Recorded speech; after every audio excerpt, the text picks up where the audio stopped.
Good morning, YTPC.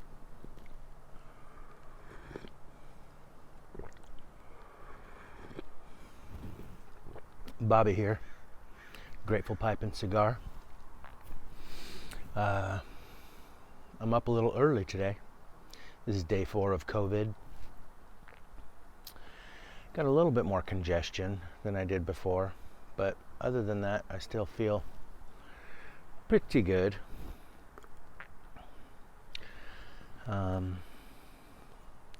So, made myself some coffee, fed the dogs,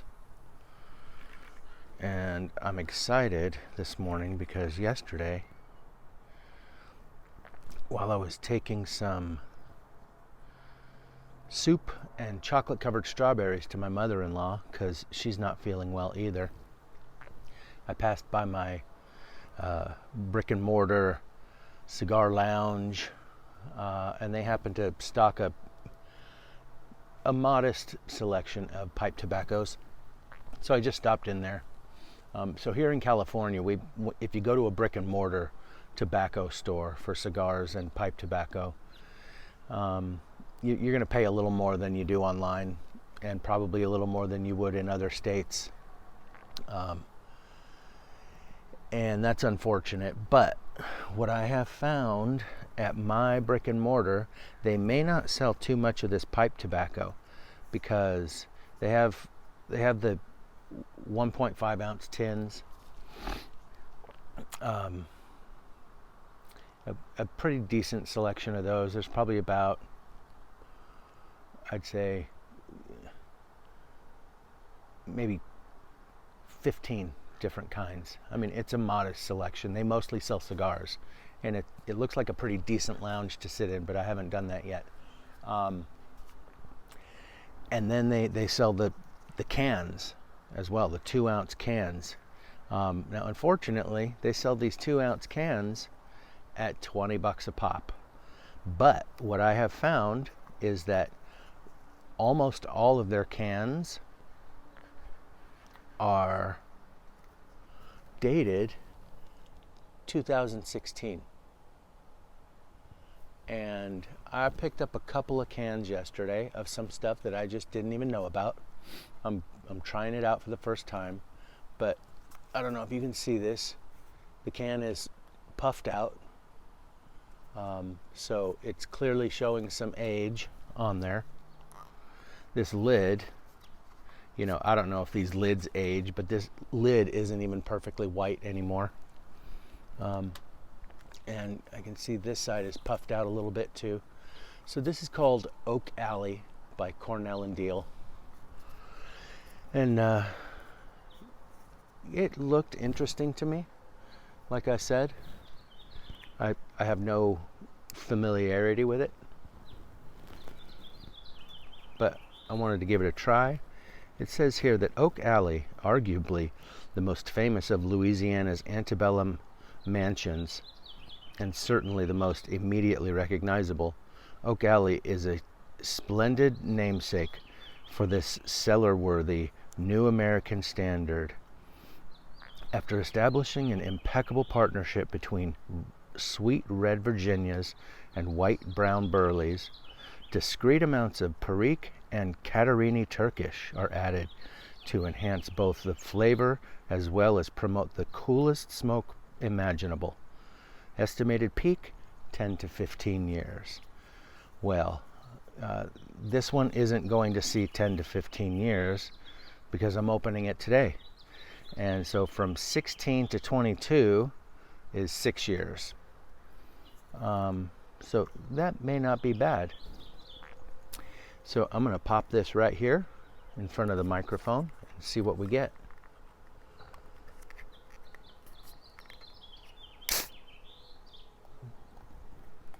That was a respectable hiss.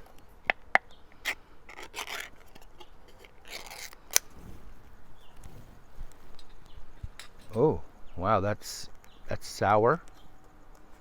Sour smell coming out of the can right away. We've got one Oh, I see one paper lid, and then they've got their paper thing going on. Oh, so this is my first, well, maybe not my first, but one of my first plugs. And yeah, this smells like, I don't know. I'm not good at this, maybe. It smells like something that's very old. It doesn't smell. So it smells like some kind of food product that would be questionable to eat, if you know what I mean. Maybe perhaps a little vinegary, but not vinegary like you put vinegar in it. More like a naturally occurring kind of a vinegar smell that may put you off of some old stored food. Very interesting scent. But it looks pretty beautiful.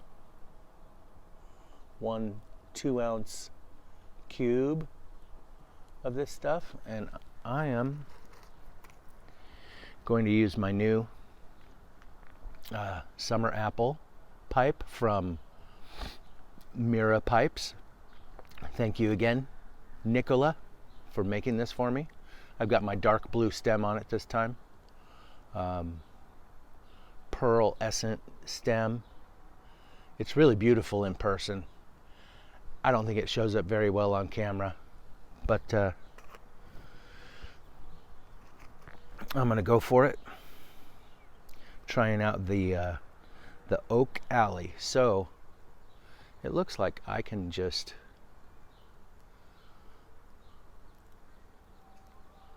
grab me off a chunk, and I think I might use this good book as a little tray, and bust this up a little bit. Oh, it's coming apart super easy. This is easy rub. Get into the pipe. So yeah, I don't know. I usually sleep really well all night long, every night. It's kind of my superpower, I think. But for some reason, I went to bed at a okay, decent hour last night. Maybe it was 11. But I was up at 5:15 this morning, and I didn't see myself going back to sleep. I maybe could have, but then I thought, well, I do love the morning. I do love sunrises. This particular backyard is not great for sunrises because, as you can see, we've got a high wall of cypress trees all the way around. So by the time I see any sun, it's obviously good and light outside. But I do love the morning anyway. There's a freshness in the air. I feel good in the mornings. So I figured I'd come out and enjoy some of my brand new tobacco and try it out. I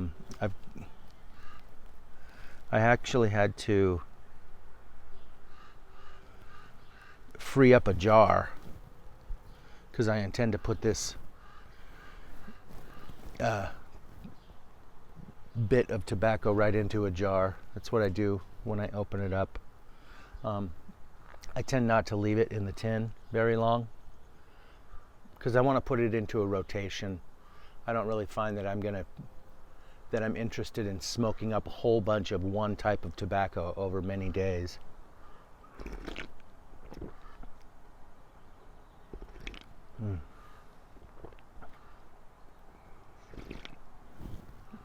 All right. Got that fresh, hot black coffee. All right, well, here's to you.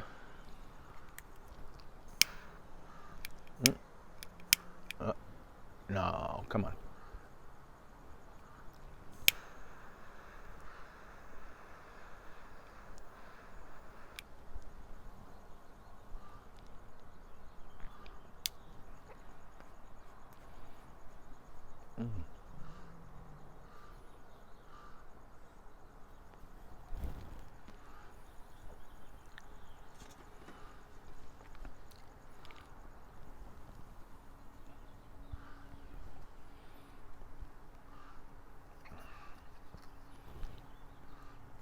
Well,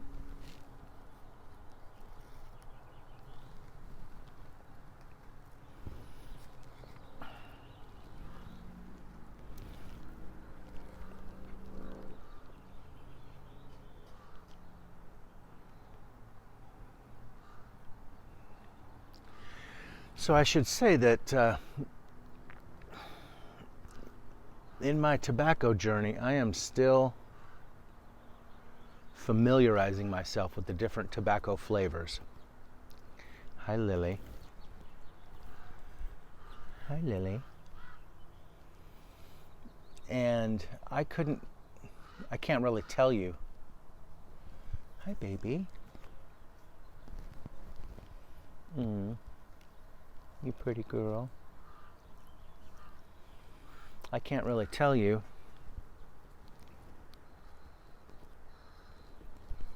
what a Catarini Turkish tobacco is supposed to taste like. So I'm still learning.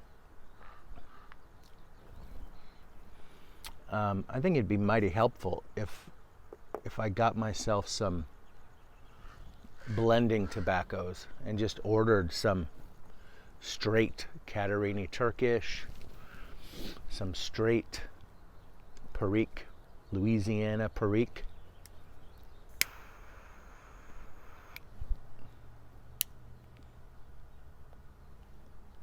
Some straight Latakia.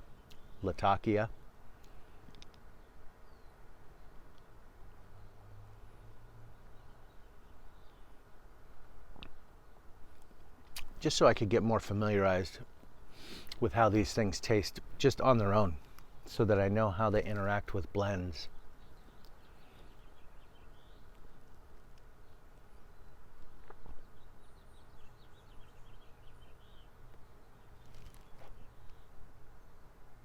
Now, I will tell you, I think I have noticed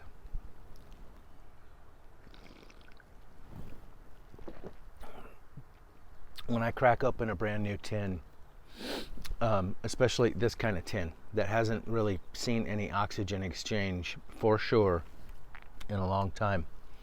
I know the same thing happened with with the 8-state Burley and the Oriental Silk from Cornell and Diehl that I was trying to think of. Anyway, my point is, especially with these lighter flavored tobaccos, Burley, Virginia, when I pop a fresh tin of this style tin, I notice that the flavors are really subdued right away when I pack a bowl.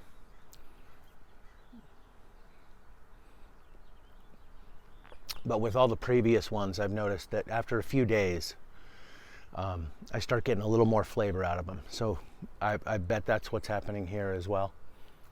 Probably needs to breathe for a few days.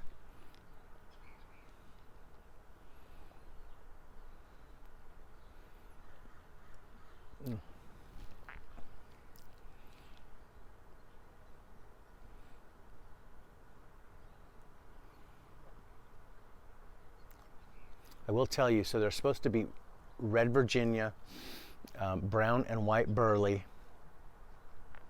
what else did it say? I know it says that Catarini Turkish and some Perique.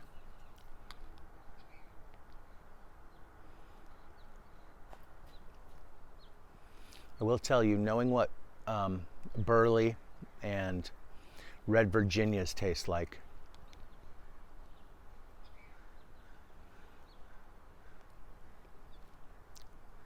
I may be getting a little more of the Catarini and Perique in this up front,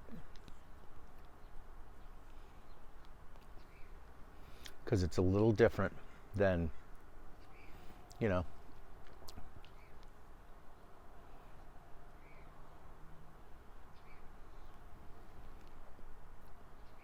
than the Webers that I'm used to smoking.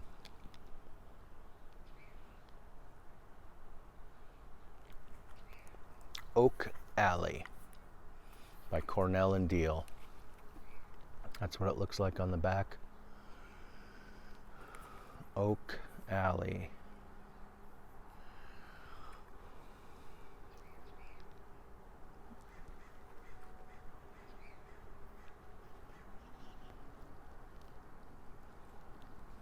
Well, I enjoy smoking it anyway.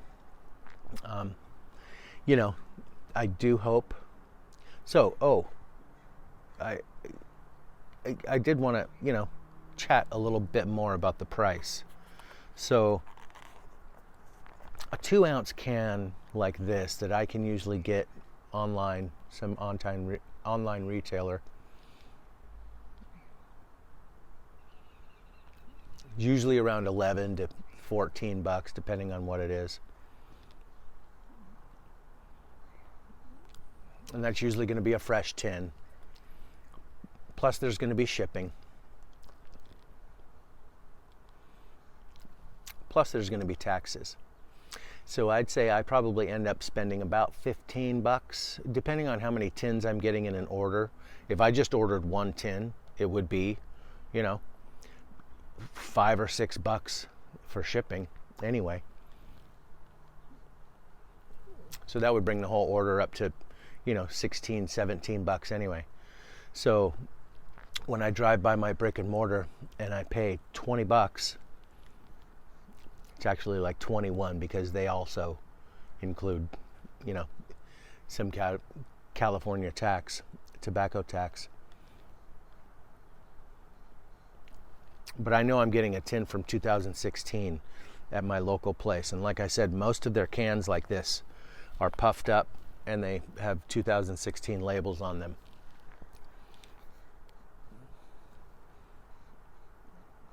I'm not in there all the time. I can justify it. I think it's pretty neat to be able to stock up with some pre-aged stuff every once in a while. I figure at least once every month or two, I stop by there and get a few cans of something.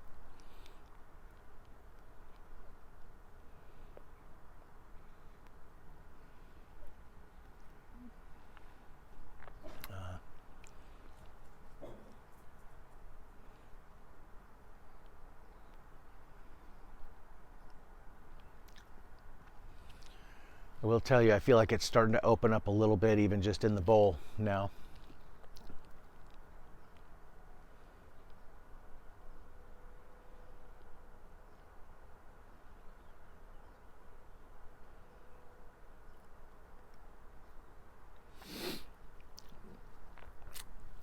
I'm getting a spiciness in the retrohale. I believe that's the Perique.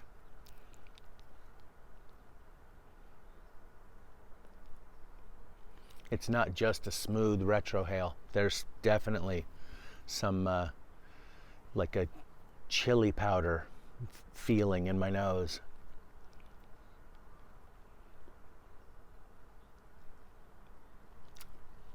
It's pleasant. I don't mind.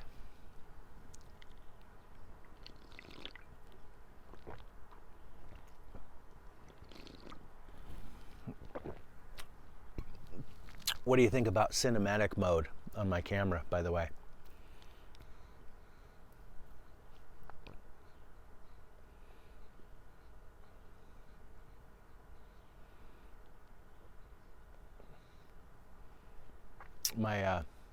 When my dad passed away a few years ago, and I was cleaning out his house, I know that from the 70s into the 80s, he was kind of into photography, so he had a few old Canon cameras, an old Wembley, or I think Wembley, Wellesby, something like that. Another old camera that actually had never seen before. And some different lens attachments. And it got me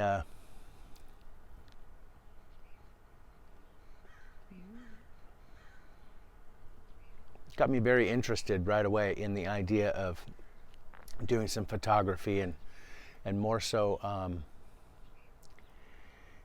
just that old vintage footage look. And I've been watching a lot of Northwest pipe smokers videos here on YouTube. NW Pipe Smoker.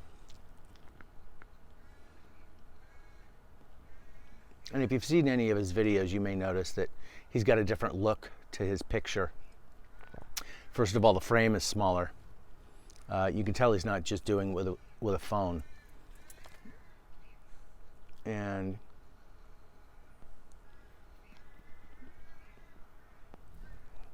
he's got that slight haziness of the background with him clear in the middle.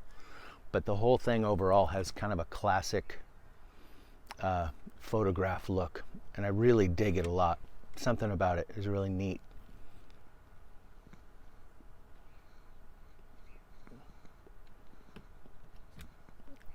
So I decided to start doing a couple of these videos in the cinematic mode, just to change it up some.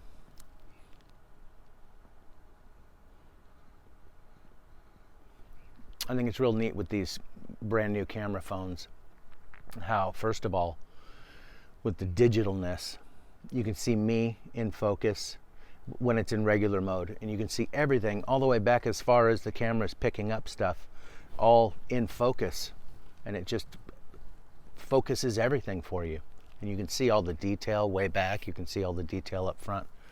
But there's something really neat looking also about having this clear and having this stuff back here a little hazy.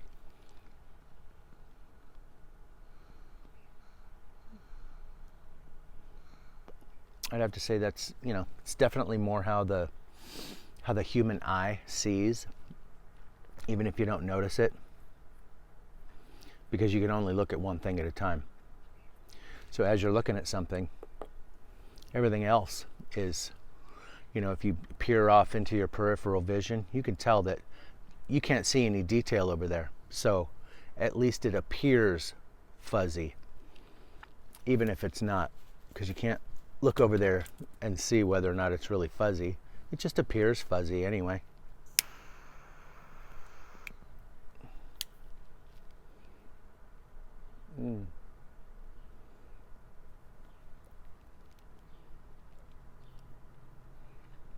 So this is so far, it's not given me too much, but I still have high hopes. It's pleasant what's there in this flavor.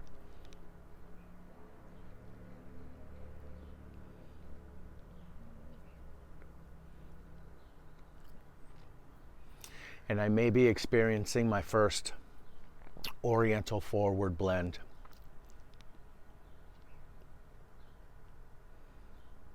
It's a little sour. That sour tin note is coming through in the smoke.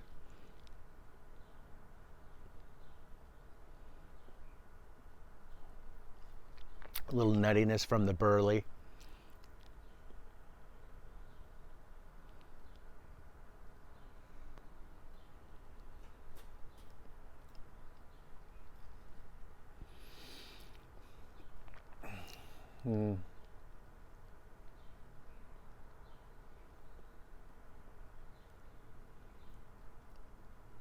I'd say those are the two main flavors, and that Perique is pretty strong in the retrohale. Unless my nose is just sensitive because it's early morning and the COVID and all, but I haven't been sensitive these last 4 days.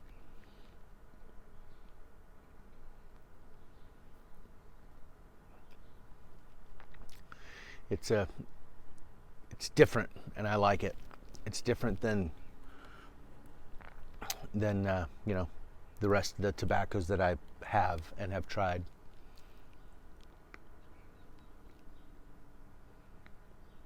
Mm.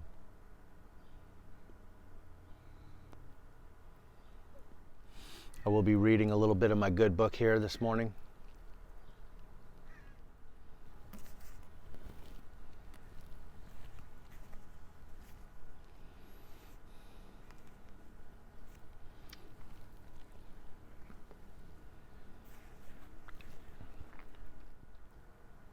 The book of Proverbs.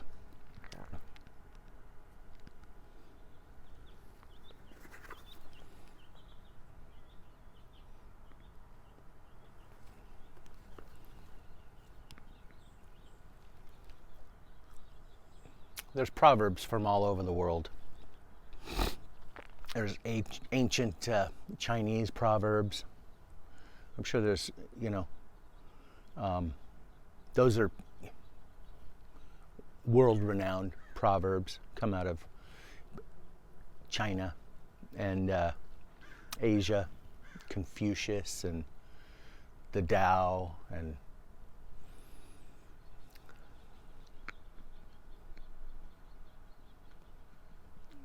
something about proverbs.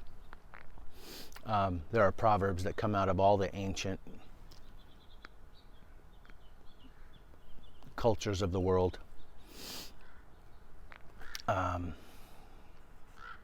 There's something definitely universal about trying to fit ideas of wisdom into minimal words,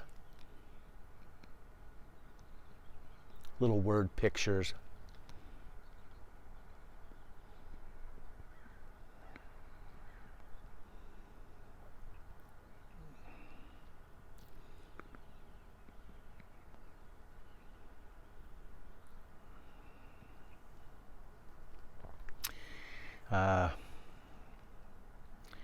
The Proverbs of Solomon, son of David, king of Israel.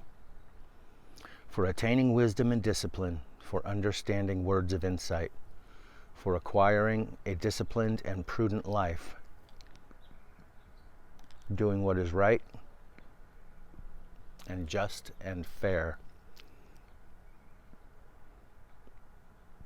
for giving prudence to the simple, knowledge and discretion to the young. Let the wise listen and add to their learning.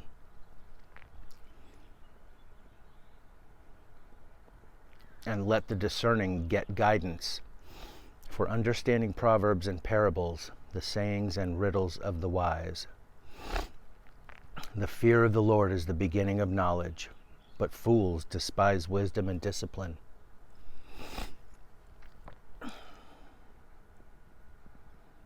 Listen, my son, to your father's instruction, and do not forsake your mother's teaching. They will be a garland to grace your head, and a chain to adorn your neck.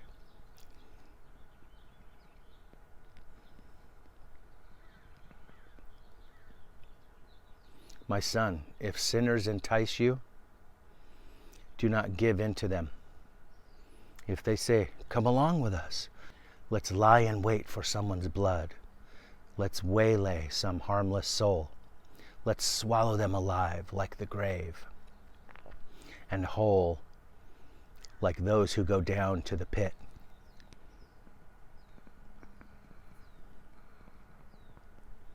We will get all sorts of valuable things and fill our houses with plunder. Throw in your lot with us, and we will share a common purse. My son, do not go along with them. Do not set foot on their paths, for their feet rush into sin. They are swift to shed blood. How useless to spread a net in full view of all the birds. These men lie in wait for their own blood. They waylay only themselves. Such is the end of all who go after ill-gotten gain. It takes away the lives of those who get it.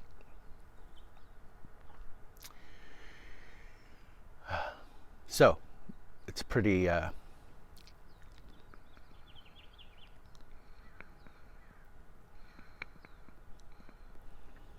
It's a pretty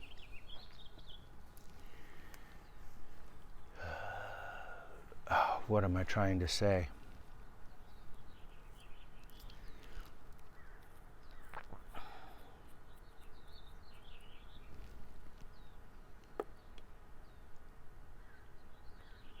It's a pretty severe picture of the idea that's being shared here.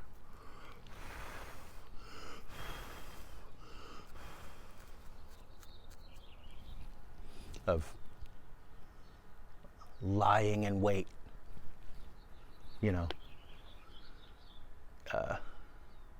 for someone's blood, and to waylay some harmless soul.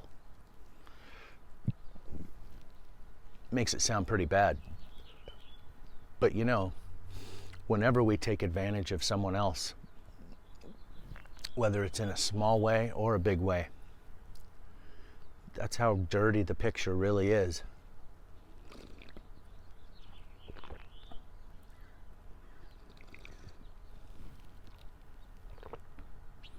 Even if we're only after but a small plunder,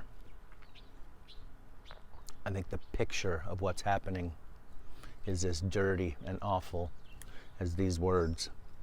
And I think these words were written just this way to try and give an impact.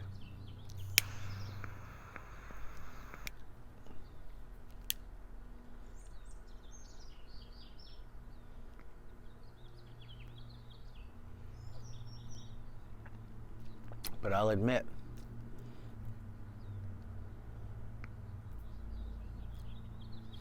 temptation has gotten the better of me on many more than one occasion in my life.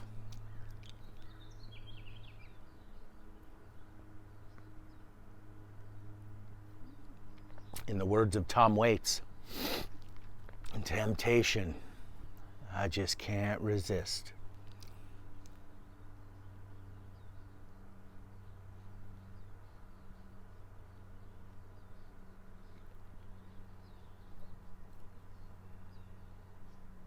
It has gotten easier as I've gotten older, but somehow I don't like that excuse.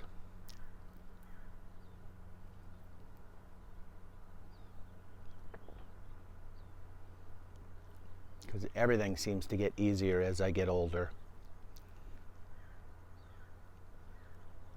Managing myself gets easier as I get older. And I honestly don't know if that's because I'm just getting better at it,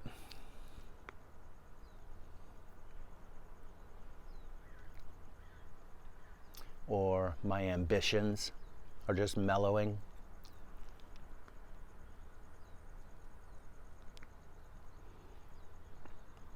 I definitely find myself in a better place, more well taken care of than in my early years.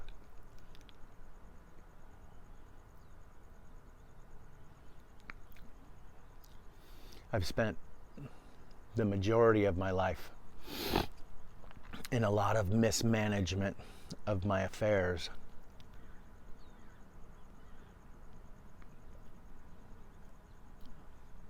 And that's left me, feeling wanting.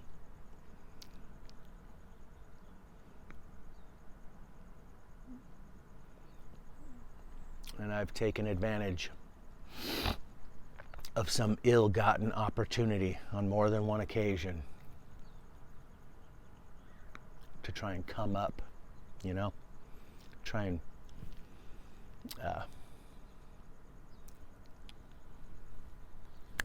get myself into a slightly better situation.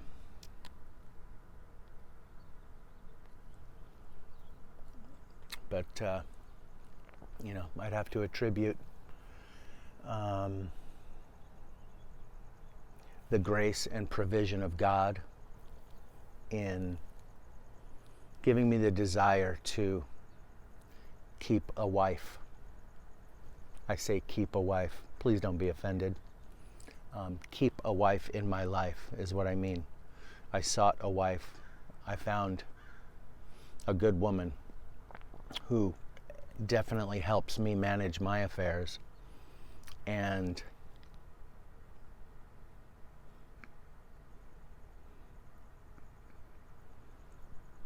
I have to say, even though I despised the idea as a young man that I would have to spend most of my life working, toiling for my sustenance,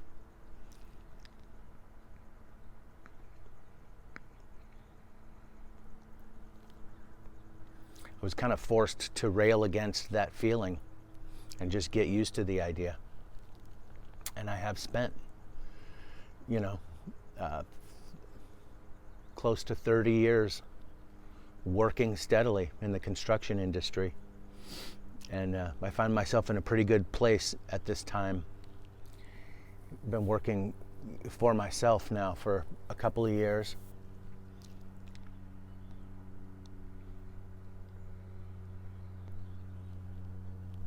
Working for companies all these years, I've made a decent amount of money, a modest amount of money, It was never going to buy me a house. It was never going to get me rich. But starting to do it for myself, I immediately make twice the money. I get all the responsibility, of course, and that's the rub. But the money is the payoff. And so far,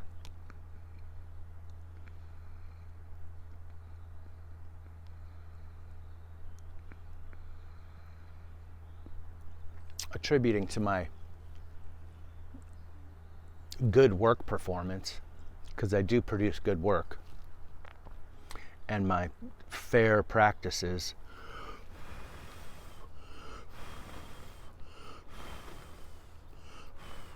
I always leave clients pleased. I wouldn't know what it would be like to do a shoddy job for someone and expect them to accept it and pay me the money I want anyway. When I make a deal with someone and I tell them that they're going to have a beautiful bathroom and this is how much it's going to cost, when I'm done with each of the details, it really is a nice bathroom. Every bit of it, every little detail. The drywall, the paint, the tile, the shower, the grout, the caulking, everything that goes into a bathroom. I do it all myself. And each little part of it looks right when I'm done. And I've had a lot of referral work. I still also am finding myself working as a subcontractor for a handful of my ex-bosses that I've had over the years.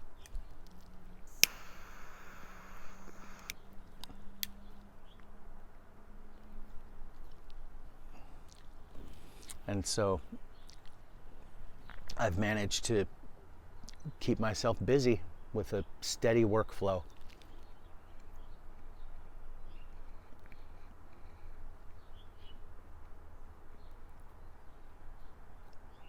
And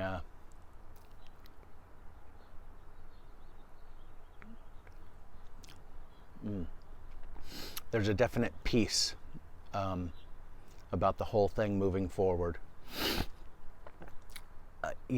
I only have work scheduled for anywhere from 2 weeks to a month or two in advance, but I always feel like the work schedule stays that far out all the time. And even though that's not a long time into the future, it just keeps coming like that. And, I feel like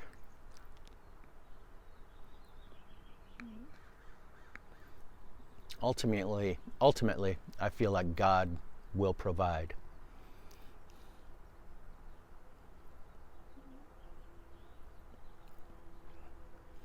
But I feel like God will provide because I've learned to show up. I've learned to show up and do good work and be fair about it and not gouge anybody on a price for anything. And that leaves me feeling a lot of satisfaction.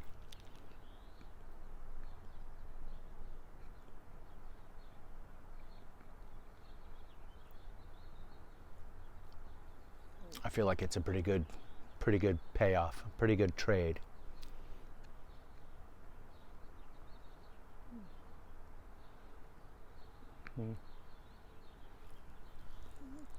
Well, what do you got going for today?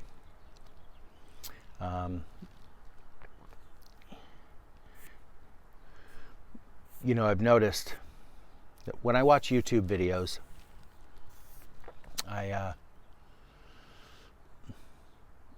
I like every single video I watch, even if it's not exciting.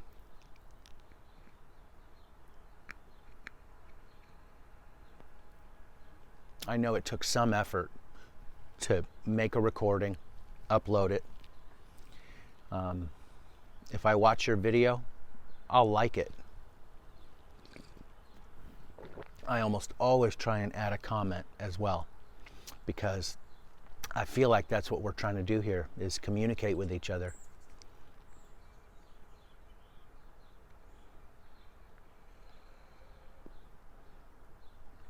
But I've noticed that being able to see the activity on my own videos,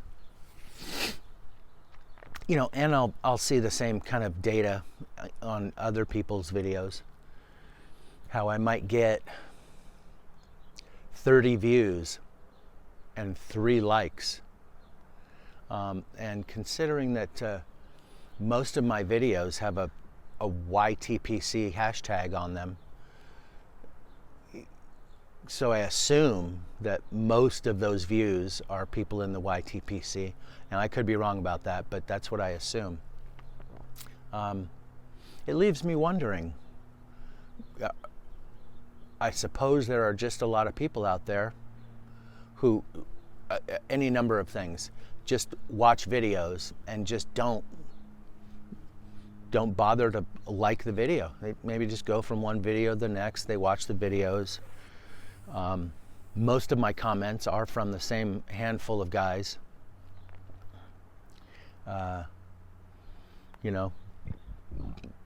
So I know that the term could be lurkers. I know some of you guys don't like that word. I know I know that Uncle Willie doesn't like that word, lurkers. I think it's a funny word. Why not? They're lurkers. Also just viewers, people who aren't presenters on YouTube, but they, they're watching the videos. They are the audience. They're the bulk of the audience. Maybe it's due to them that there's a high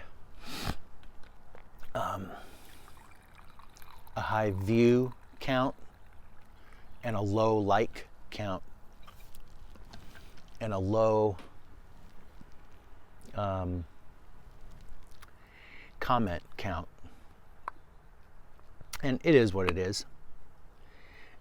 It also could be that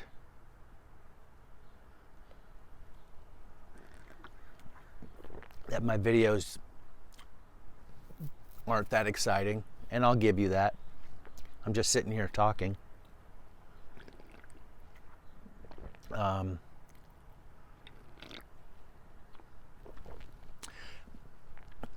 And maybe most people honestly think that it doesn't deserve a like. I do know that YouTube doesn't display the dislikes like they used to, even though that dislike button is still there. And I haven't bothered to go into my data to find if there are any dislikes. I just know that it doesn't count any dislikes right on the surface. So maybe there are even some dislikes. But I feel like if people are, not being excited about the content, they just click through. There's that click-through rate, right? Every single one of my videos has a click-through rate of anywhere from, I'd say, 2 to 5 minutes, even though most of my videos end up being 10 to 15 minutes long. So after 2 to 5 minutes, people go, let's move on. And I admit I kind of feel that tendency a lot of times when I'm watching videos.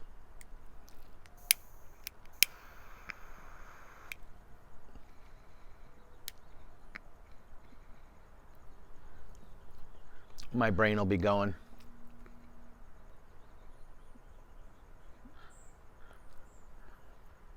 And if some guy is rambling on about something that's not terribly interesting, I will feel the urge to move along. But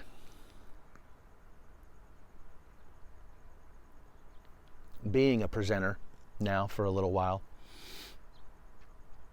I definitely make a conscious effort to stick with a video all the way to the end.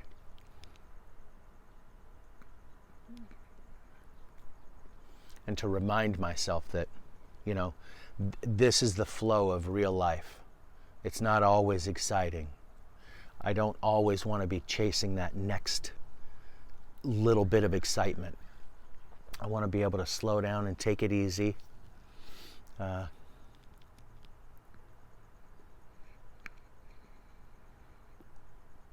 take things for what they are. Because held in comparison to real life, boy, that's the story of real life,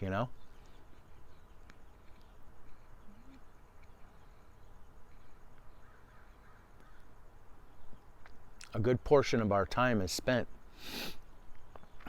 just kind of moving through the regular stuff of life.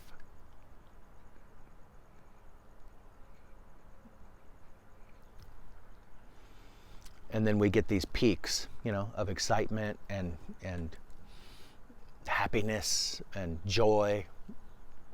And then we go through some valleys, of course, of, discomfort and pain and sorrow.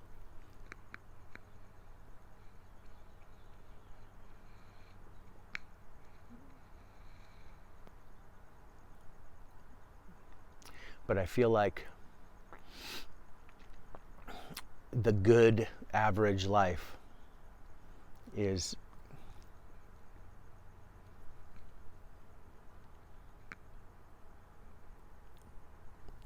mostly just that steady flow. And this fast-paced technological world we live in these days, really, it offers a false carrot dangling in front of us. We can always click to the next video, click to the next exciting thing, move along faster.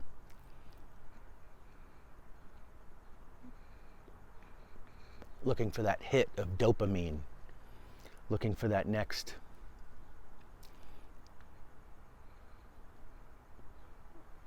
exciting encounter. But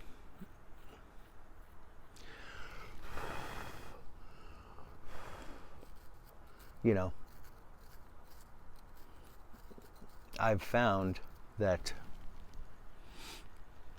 I can really get you burnt out and leave you feeling disillusioned with life. Yeah. Maybe just pay attention to that.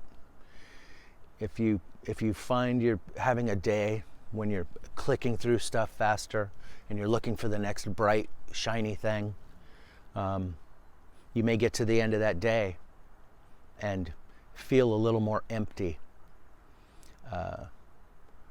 than you might have if you had, tried to just stick with something and dig a little deeper, have a little more reflection, a little more slow contemplation about what it is you're taking in. At the end of the day, you may feel a little better if you've made the decision to take it a little slower and find a little more content in what you're being offered, and show a little more appreciation.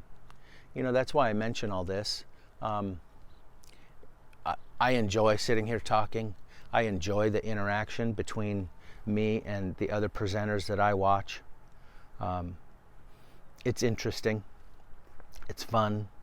It's a little bit voyeuristic. It satisfies that, hey, look at me. But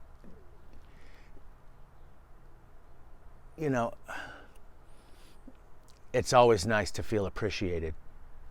So when you're watching videos, like the dang video. It doesn't take any effort at all to.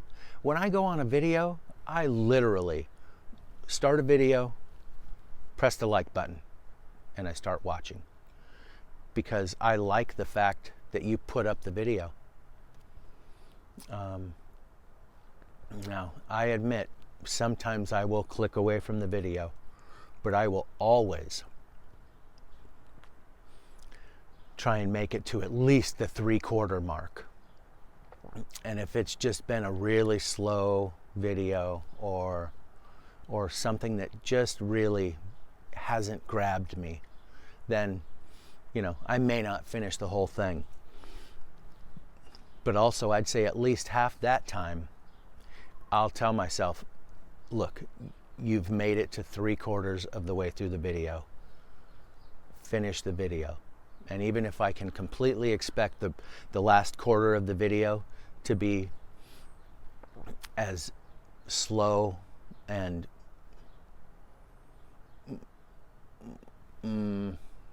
what's a nice word to say? Just as slow and mundane as the first 3/4 of the video, I feel like I've put in my part. I feel like I've given you the respect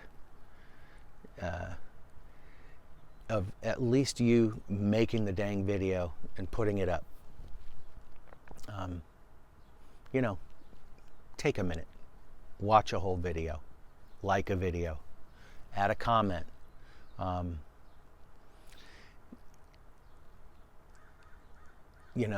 Let's really challenge this YouTube algorithm thing. More likes and more comments should get videos more circulation.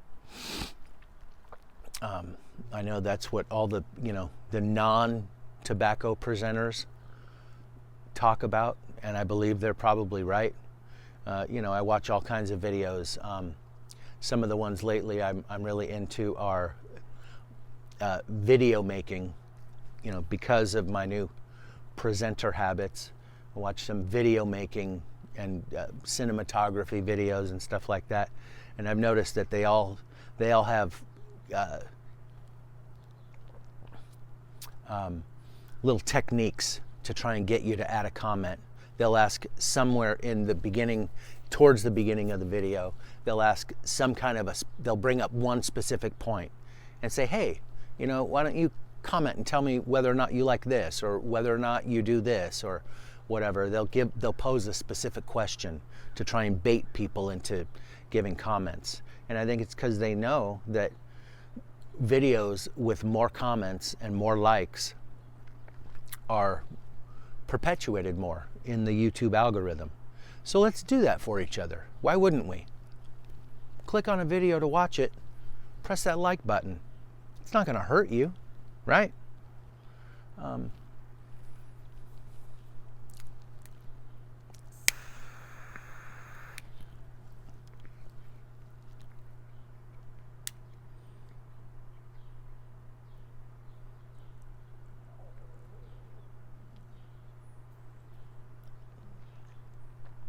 Well, I'm really enjoying this new tobacco.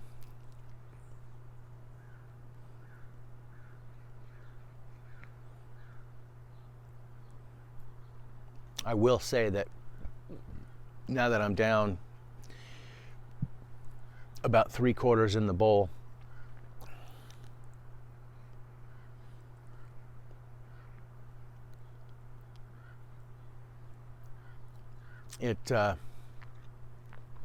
it has the same flavor, which is good, because I've noticed with many tobaccos,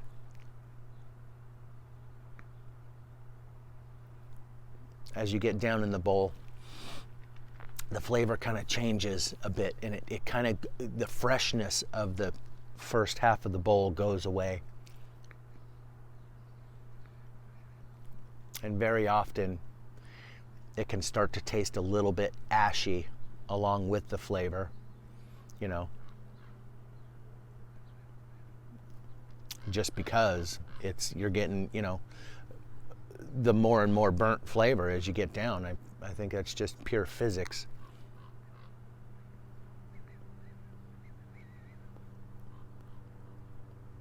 But this one still has kind of that fresh tobacco flavor.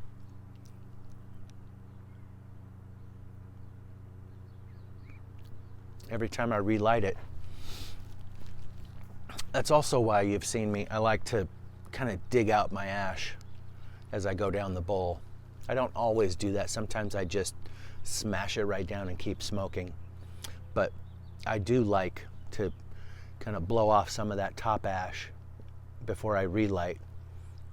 I feel like I get a much fresher tobacco flavor that way.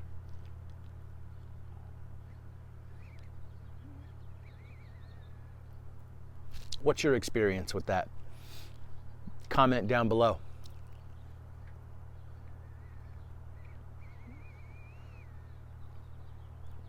Do you always just mash the ash right down as you're tamping?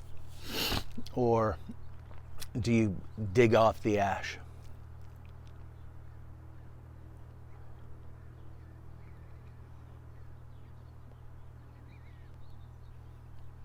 Of course, I'm trying to get you to comment, but also, you know, share your thoughts. Let's see a whole bunch of comments about what you do with your ash.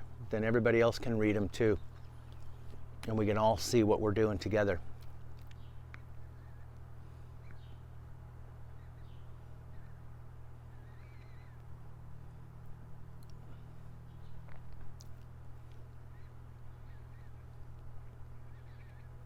Also, you may have noticed I've got a few more guitar videos up recently, and I'm kind of into that flow right now. A little bit later today, when it's not so quiet out here, I'll bring out my guitar again and pick a song to share with you guys.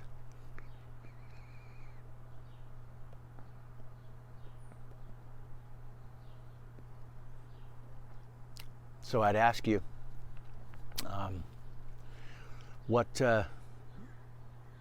any songs you want me to try and play?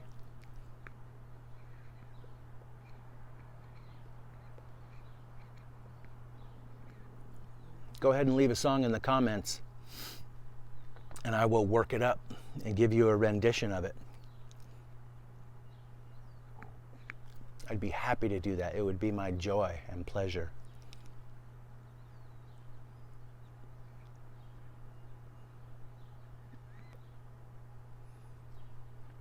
Well, I hope that God blesses your day. And as I like to say,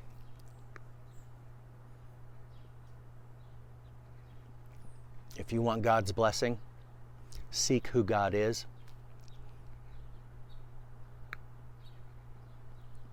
And in doing that, you will be blessed.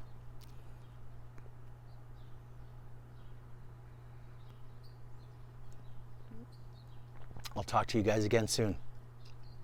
Bye-bye.